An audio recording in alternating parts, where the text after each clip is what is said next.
Hey everyone! So for today's look we're going to start off like a lot of other looks and we're blocking out the brows, well the corners of. So I'm going to take my brow comb and just brush the hairs upright so that when I get the wax it'll go on really smooth and flatten all the hairs in the right direction.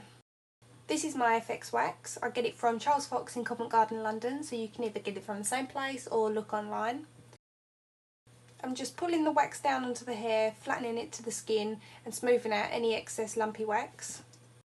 And then just cleaning off that spatula, I take my Kryolan Sealent and I just take a little bit from the lid and then I just smooth it onto the wax that I've applied to the brows. And you need to work with it really quickly. As I said before, it can go really tacky and you don't want a lumpy sealed brow. You need it to be really smooth and clean for your foundation. The foundation I'm using is Supracolor by Kryolan. I'm taking the two lightest shades as I'm going a lot paler for this look to begin with. I'm using my Blank Canvas Cosmetics F19 domed foundation brush to apply it with. I find I get a thicker coverage when using these types of foundation brushes. I'm just working that into the skin using circular motions, coating the entire face, and then I'm using my F20 flat top Kabuki brush just to buff that in. This gives you a more flawless look.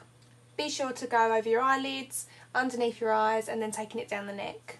I'm just using a small brush now to pat that same foundation onto the part of the brow that we've blocked out. You want to use a patting motion because you want the foundation to go on thick so that it covers all the hair and any visible colour underneath. When you can no longer see the hair, I take translucent powder on a cotton pad and I just press that onto the foundation. The reason you want to press it on is so that you don't drag the foundation away from the hair that you've already covered.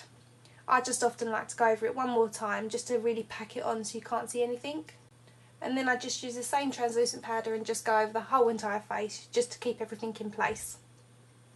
You may find that your foundation has creased a little bit in your eyelids. Just make sure you use your finger to blend out any crease lines before you continue to powder. Now taking the colour Brun from MAC and an angled brow brush by Crown, I'm going to plot in the shape that I want for the brows.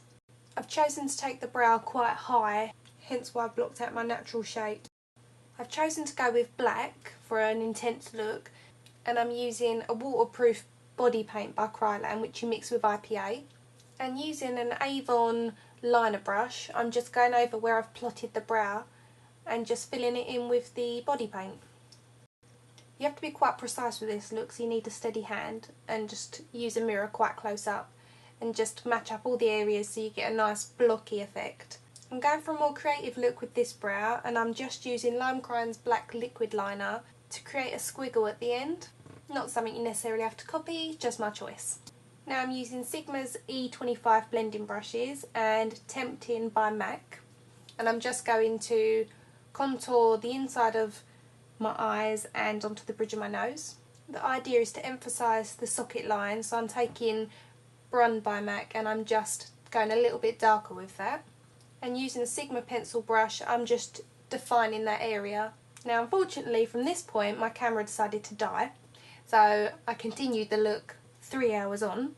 So now I'm taking Inglot black gel liner number 77 and my Blank Canvas Cosmetics L29 Lip Definer because I find it works really well as an eyeliner brush. And I'm creating a really slick winged out eyeliner. You really do have to be quite precise with this because it's all about the eyeliner for this look. I find if you draw a little line from the eye outwards and then come back on yourself, that's the best way to get a really nice clean line. I'm also creating a feline point on the inner corners of both eyes. Then I'm taking that liner underneath the bottom lashes and I'm going about 2/3 of the way across the eye. And you want to do this again, you want to be very precise with it. If you don't, you can always just use a cotton bud just to tidy that up. And then taking a fine liner brush, I'm going to just do a little flick out so it doesn't go all the way across. I'm using a Rimmel white Kohl pencil to fill in the waterline on both eyes. This will give you a really wide-eyed, bright, alert eye.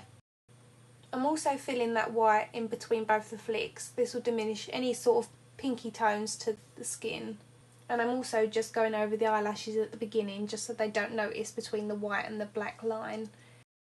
And then I'm just blending all that together with a brush. Now I'm taking Brun again from MAC. And I'm just emphasising the socket line again and then just blending it with an E25 from Sigma. To enhance the feline eye, I'm just going to darken from the flick into the socket line, and this will give a more almond shape feline effect to the eye. As I mentioned before, this is quite an intense look, so we're going for heavy contour. So I'm contouring my nose again. I'm also going to do my cheekbones, and to do this you want to go from the middle of your ear to the corner of your mouth. This is where you want to go darker. I'm now going to apply Sweetest Cocoa Blush by MAC. I'm applying it to the same area that I've just applied the contour. This will just give a more defined look to my face. I'm applying it really heavy, and then I'm just going to blend that out with my flat top Kabuki brush from earlier. The fact that this brush has still got a little bit of the foundation from earlier will help blend everything together really nicely. It's all about building with a look like this. So I'm taking my Louise Young palette and I'm taking the lightest of the two browns, and I'm just defining that contour a little bit more now I've already applied the blush. I'm taking the same brown and my Blank Canvas Cosmetics F16 contour brush to define around my temples and my forehead, giving more dimension to my face. I'm also doing under the jaw, and then I'm going to take my flat top Kabuki and just blend that in again. I'm using TheBalm's Luminizer to highlight the top of my cheekbones. I'm also going to take that onto the top of my lip, also known as the Cupid's bow. And then taking my Illamasqua lip pencil in an orange shade. I'm following my natural lip line, and then I'm also colouring in the surface of both my lips. This creates an intense base, so when the lipstick goes on you get a really nice bright colour. It also stops the lipstick from bleeding. I've chosen a really nice orange lipstick to go over the Illamasqua pencil. I can't tell you the shade because I actually don't know which one it is. But as you can see, it's really nice and intense. I love this colour. A little tip when using bright colours: if you do go over the edge, wipe it off with a dry brush and then use a little bit of concealer to go over it.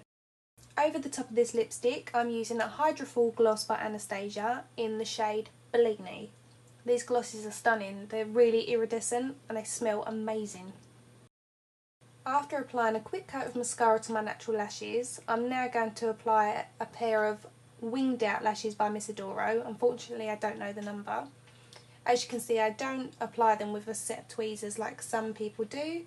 I find it easy just to hold the sides and pull them really close to the lash line. And that, as they say, my friends, is that. That is the entire look. I hope you liked it. I think it's more of a fashion-based kind of, would be really good for a photo shoot anyway. Thank you for watching, and I'll see you later. Bye!